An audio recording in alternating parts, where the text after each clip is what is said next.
जो ट्यूटोरियल लेके आया हूँ वो बैकलिंक ऑडिट रिपोर्ट हम कैसे बनाते हैं किसी भी वेबसाइट की। मोस्टली आप जब अपने कंपटीटर्स को एनालाइज करते हैं तो आपकी कंपनी या फिर आपके कंपटीटर को आउट रैंक करने के लिए ये एक सबसे मोस्ट इंपॉर्टेंट पार्ट होता है कि आप अपने कंपटीटर की बैकलिंक्स यानी उन वेबसाइट को एनालाइज करें जहाँ पे वो लिंक क्रिएट कर रहा है और ट्रैफिक वहाँ से उनकी वेबसाइट पे डाइवर्ट हो रहा है।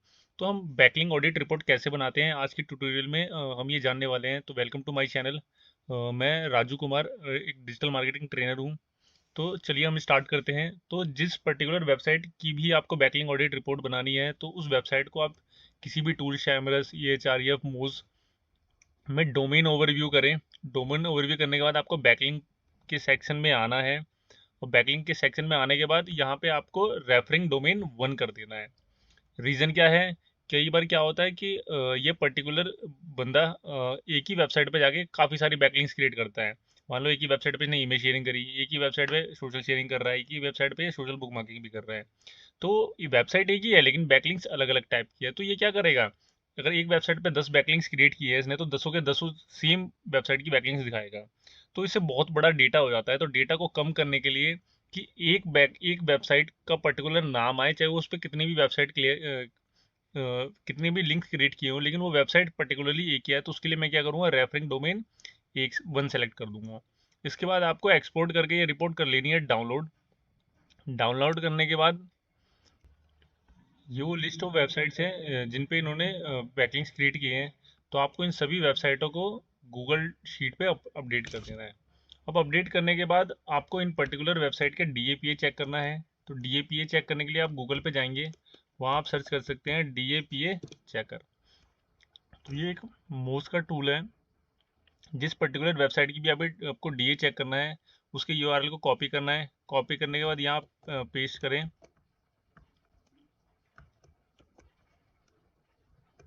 और I am not a robot कर सकते हैं। तो चेक DAPA, तो ये DA बता दिया है, DA 98 पेज 90 और स्पैम स्कोर इनका 11 है। तो आपको यहाँ पे मेंटेन करके चलना है। DA क्या है 90, 98 पेज स्कोर 90, स्पैम स्कोर 11 है आपका।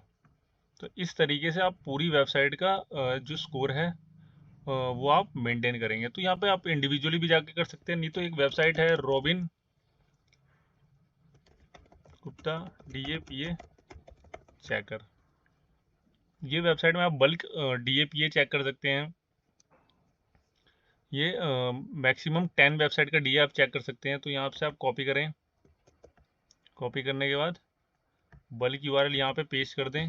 पेस्ट करने के बाद गेट रिजल्ट। तो यहाँ पे देखिए उस पर्टिकुलर वेबसाइट का DAPA बता देगा। यहाँ पे नॉट अवेलेबल आ रहा है तो ये फैच नहीं कर पा रहा है।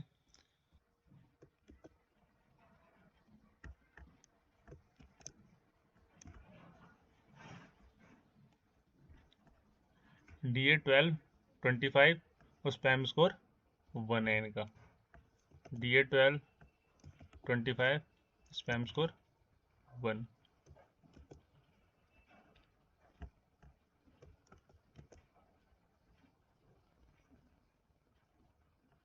25 DA PA 40 है और स्पैम स्कोर 28 है।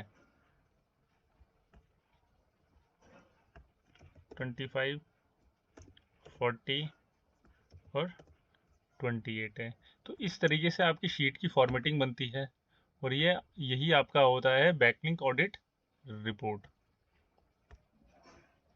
यहाँ से आप नाम दे दीजिए glove dental backlink audit report. फिर आप पर्टिकुलरली इन वेबसाइट को ओपन करके देख सकते हैं कि ये पर्टिकुलर वेबसाइट है किस चीज़ के बारे में। जैसे यहाँ पे देखिए मैंने यहाँ पे ओपन किया है तो ये बेसिकली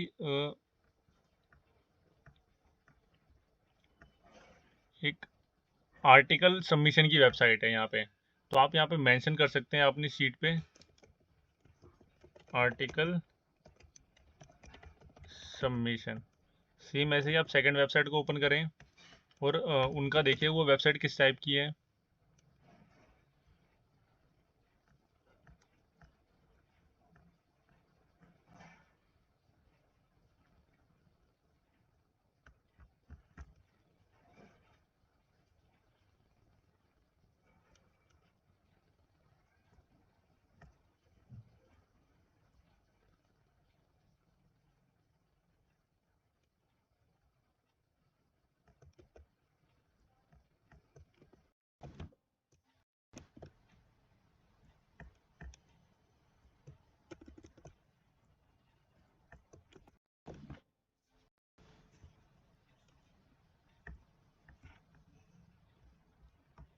तो यहाँ पे देखिए क्लोब डेंटल, ये इनका एक तरीके से पोर्टफोलियो टाइप की वेबसाइट है ये, जहाँ पे ये प्रमोशन कर रहे हैं। We partner early with exceptional entrepreneur to build transformational B2C company है। तो ये इनकी पार्टनर कंपनी है, तो ये प्रमोशनल टाइप का हो गया। तो आप यहाँ पे लिख सकते हैं प्रमोशनल। तो इस तरीके से आपको हर एक वेबसाइट का DAP है, और यहाँ पे वेबसाइट टाइप मेंशन करनी है, और इसी को कहते हैं हम बैकलिंक ऑडिट रिपोर्ट। यहाँ पे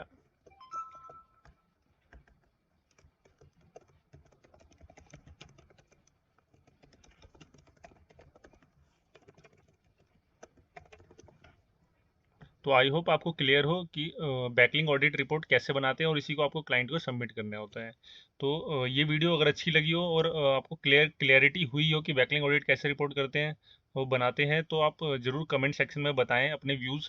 और मेरे चैनल को सब्सक्राइब करें, लाइक करें, और आने वाली नोटिफिकेशन वीडियोज़ की नोटिफिकेशन के लिए बेल आइकन को ज़रूर प्रेस कर दें।